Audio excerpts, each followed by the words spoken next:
एकनाथ शिंदे ने शिवसेना से विधायकों को तोड़कर भाजपा के समर्थन से सरकार जरूर बना ली है, लेकिन सरकार बनाए रखने और शिवसेना पार्टी पर दावा जीतने की लड़ाई सुप्रीम कोर्ट और चुनाव आयोग के सामने जीती जानी है। शिवसेना में दो फाड़ की स्थिति है। अब शिंदे गुट ने आखिरकार चुनाव आयोग को लिखकर शिवसेना पार्टी पर अपना दावा ठोका है। चुनाव आयोग ही फैसला करेगा कि शिवसेना पार्टी का नाम, निशान और संपत्ति किसे मिलेगी। शिवसेना के विधायकों और सांसदों दोनों का बहुमत शिंदे के पास दिख रहा है। शिवसेना के 55 विधायकों में से करीब 40 का समर्थन शिंदे को हासिल है। वहीं अब 19 में से 12 सांसद भी शिंदे के साथ खड़े दिख रहे हैं। उद्धव गुट बैकफुट पर है। हालांकि पार्टी स्ट्रक्चर में अब भी उद्धव की पकड़ कायम बताई जा रही है। चुनाव आयोग ही तय करेगा कि शिवसेना उद्धव गुट है या शिंदे गुट।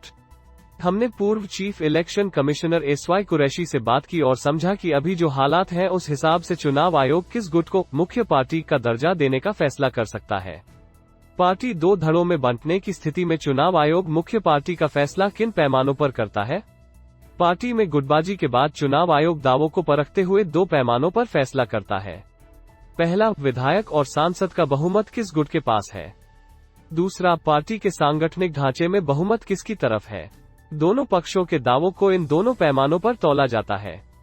आयोग देखता है कि विधायकों और सांसदों के साथ पार्टी के स्ट्रक्चर में बहुमत किस गुट का है।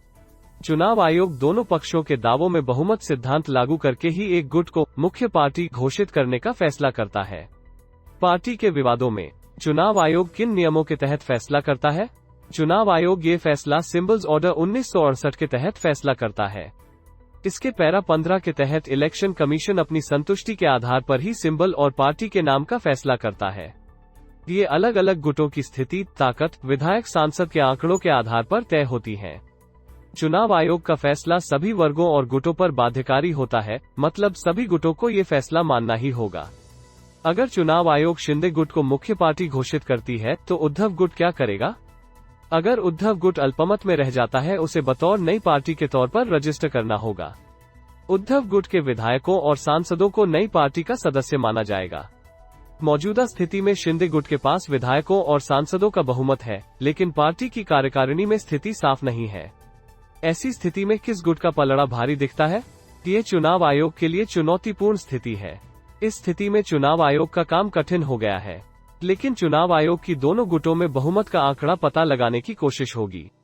पार्टी के सांगठनिक ढांचे में किस गुट का बहुमत है, इसका फैसला चुनाव आयोग कैसे करेगा। क्या चुनाव आयोग ग्राउंड पर जाकर चेक करेगा। नहीं, चुनाव आयोग ग्राउंड पर जाकर कोई परीक्षण नहीं करेगा। चुनाव आयोग पार्टी के रिकॉर्ड और दोनों गुटों के दावों का परीक्षण करेगा। मसलन दोनों गुट अपने अपने दावों के समर्थन में नेताओं की साइन की हुई लिस्ट देंगे। चुनाव आयोग दोनों के दावों को साबित करने के लिए कह सकता है। क्या पार्टी का नाम, सिंबल, संपत्ति और फंड को भी गुटों के बीच बांटा जा सकता है। इसमें सुप्रीम कोर्ट का भी एक ऑर्डर है। आमतौर पर अगर किसी फैमिली प्रॉपर्टी के केस में कोर्ट बंटवारे का आदेश देता है, लेकिन पार्टियों के मामलों में इस तरह से नहीं होता। जिस भी गुट को चुनाव आयोग मुख्य पार्टी घोषित करेगा, उसी के पास पार्टी का नाम, सिंबल और संपत्ति तीनों जाएगी। क्या चुनाव आयोग पार्टी सिंबल को फ्रीज करके दोनों गुटों को नए पार्टी सिंबल देने का भी फैसला कर सकता है। अगर कुछ ही दिनों में चुनाव होने वाले हैं तो ऐसी स्थिति में चुनाव आयोग मुख्य पार्टी का सिंबल फ्रीज कर लेता है। इसके बाद दोनों गुटों को चुनाव लड़ने के लिए नए पार्टी सिंबल दिए जाते हैं। लेकिन महाराष्ट्र में 2-3 साल तक चुनाव नहीं होने वाले हैं। ऐसे में पार्टी सिंबल फ्रीज करने की कोई जरूरत ही नहीं है। चुनाव आयोग को यही तय करना है किस गुट का बहुमत है। अगर उद्धव पार्टी के स्ट्रक्चर पर अपनी पकड़ बनाए रखते हैं और शिंदे के पार्टी के पदाधिकारियों में सेंध नहीं मार पाते हैं तो क्या होगा। ऐसी स्थिति चुनाव आयोग के लिए पेचीदगी से भरी होगी।